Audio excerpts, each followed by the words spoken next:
টাইমিটৰ দৰ্শকসকলৰ বাবে এই মুহূৰ্তত লৈ আহিছো এটা গুৰুত্বপূৰ্ণ খবৰ।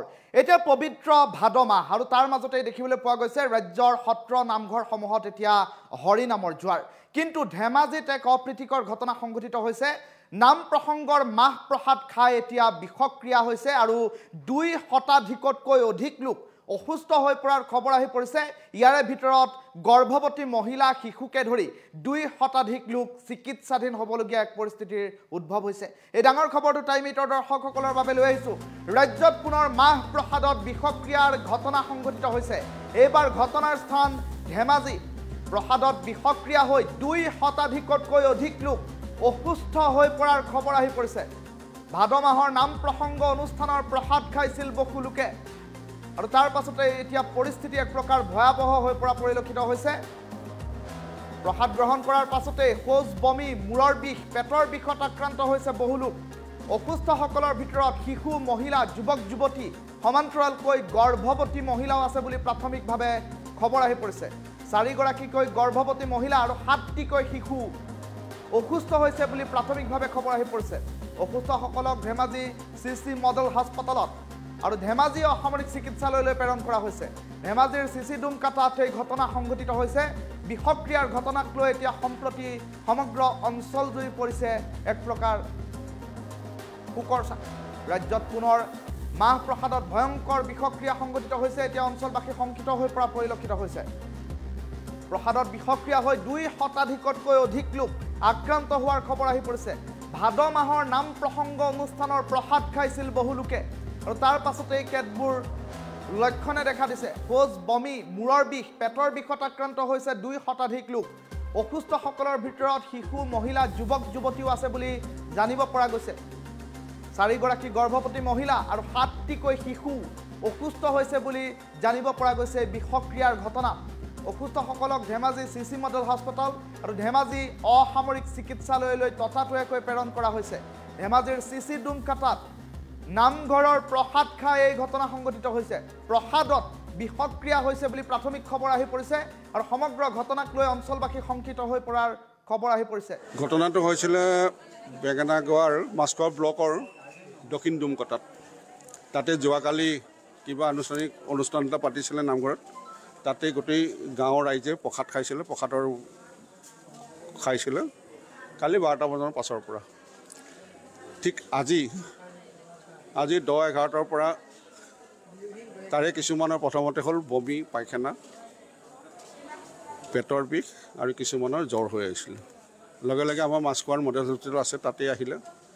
তাত অহাৰ পাছত মোক তাৰ ব্লক PC ইনচাৰ্জে এইটো মডেল হস্পিটেলৰ ইনচাৰ্জে মোক জনালে যে এনেকৈ এটা ফুড পয়জন আহিছে। লগে লগে আমি ডক্টৰ পঠিয়ালোঁ যাতে যিখিনি আহিছে লগে লগে যাতে তাত ট্ৰিটমেণ্ট পায়। তাৰ কাৰণে আমি বেঙেনাগড় ব্লক PC ইনচাৰ্জ গ'ল। ধেমাজি চিভিলৰ পৰা ডক্টৰ সুভাষ সেনক আমি পঠিয়ালোঁ আৰু তাতে আমি মাছখোৱা MPHCৰ পৰাও আমাৰ ডক্টৰ পঠিয়ালোঁ আৰু তাতে সিহঁতৰ নিজৰ ডক্টৰো আছে। তাতে গোটেইখিনি চাই টোটেল এতিয়ালৈকে আবেলিলৈকে 150 মান চাইছে। তাৰে কিছুমান হ'ল বেছি পেনিক হৈ আহিছে, ভয়তে কিছুমান আহিছে, লগে লগে আহিছে। সিহঁতক কি দিব লাগে কোৱা হ'ল, কি হৈছে সেইখিনি দিয়া হ'ল। ঠিক প্ৰাথমিক চিকিৎসা কৰি সিহঁতক কিছুমান পঠিয়াই থ'ল। তাৰে কিছুমান অলপ ডিহাইড্ৰেশ্যন বেছি হোৱাৰ কাৰণে হস্পিটেলাইজ হ'বৰ কাৰণে ধেমাজি চিভিললৈ ৰেফাৰ কৰি দিলোঁ। এতিয়া মই ধেমাজি চিভিলত আহিছোঁ। ইয়াত দেখিছোঁ ইয়াত 35+ ফুড পয়জন কেছ ইয়াতে এডমিশ্যন হৈ আছে। তেখেতসকলে এতিয়া প্ৰায় গোটেইখিনি মই চেক কৰিছোঁ। 2-এটা বাহিৰে ডিহাইড্ৰেশ্যন বাহিৰে 2-এটা বাহিৰে বাকীখিনি প্ৰায় ষ্টেবলে হৈ আছে।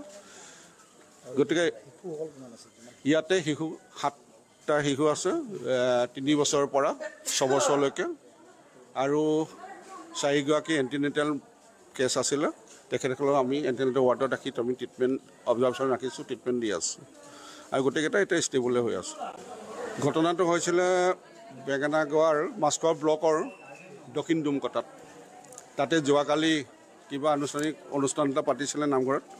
তাতে গোটেই গাঁৱৰ ৰাইজে প্ৰসাদ খাইছিলে। প্ৰসাদৰ খাইছিলে কালি 12টা বজাৰ পাছৰ পৰা। ঠিক আজি 10-11টাৰ পৰা তাৰে কিছুমানৰ প্ৰথমতে হ'ল বমি, পায়খানা, পেটৰ বিষ আৰু কিছুমানৰ জ্বৰ হৈ আহিছিল। লগে লগে আমাৰ মাছখোৱাৰ মডেল হস্পিটেল আছে তাতে আহিলে।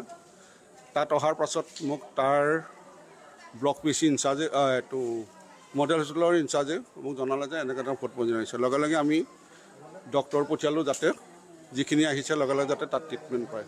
তাৰ কাৰণে আমি বেঙেনাগড় ব্লক পিচি ইনচাৰ্জ গ'ল, ধেমাজি চিভিলৰ পৰা ডক্টৰ সুভাষ সেনক আমি পঠিয়ালোঁ আৰু তাতে আমি মাছখোৱা MPSCৰ পৰাও আমাৰ ডক্টৰ পঠিয়ালোঁ আৰু তাতে সিহঁতৰ নিজৰ ডক্টৰো আছে। তাতে গোটেইখিনি চাই টোটেল এতিয়ালৈকে আবেলিলৈকে 150 মান চাইছে। তাৰে কিছুমান হ'ল বেছি পেনিক হৈ আহিছে, ভয়তে কিছুমান আহিছে, লগে লগে আহিছে। সিহঁতক কি দিব লাগে কোৱা হ'ল, কি হৈছে সেইখিনি দিয়া হ'ল, ঠিক প্ৰাথমিক চিকিৎসা কৰি সিহঁতক কিছুমান পঠিয়াই থ'ল। তাৰে কিছুমান অলপ ডিহাইড্ৰেশ্যন বেছি হোৱাৰ কাৰণে হস্পিটেলাইজ হ'বৰ কাৰণে চেভাইন চিভিললৈ ৰেফাৰ কৰি দিলোঁ। এতিয়া মই চেভাইন চিভিলত আহিছোঁ, ইয়াত দেখিছোঁ ইয়াত 35+ ফুড পয়জন কেছে ইয়াতে এডমিশ্যন হৈ আছে। তেখেতসকলে এতিয়া প্ৰায় গোটেইখিনি মই চেক কৰিছোঁ, 2-এটা বাহিৰে ডিহাইড্ৰেশ্যন বাহিৰে 2-এটা বাহিৰে বাকীখিনি প্ৰায় ষ্টেবলে হৈ আছে। গতিকে ইয়াতে শিশু 7টা শিশু আছে, 3 বছৰৰ পৰা 6 বছৰলৈকে, আৰু 4গৰাকী এণ্টিনেটেল কেছ আছিলে। তেখেতসকলক আমি এণ্টিনেটেল ৱাৰ্ডত ৰাখি আমি ট্ৰিটমেণ্ট অবজাৰ্ভেশ্যন ৰাখিছোঁ, ট্ৰিটমেণ্ট দি আছোঁ আৰু গোটেইকেইটা এতিয়া ষ্টেবলে হৈ আছে।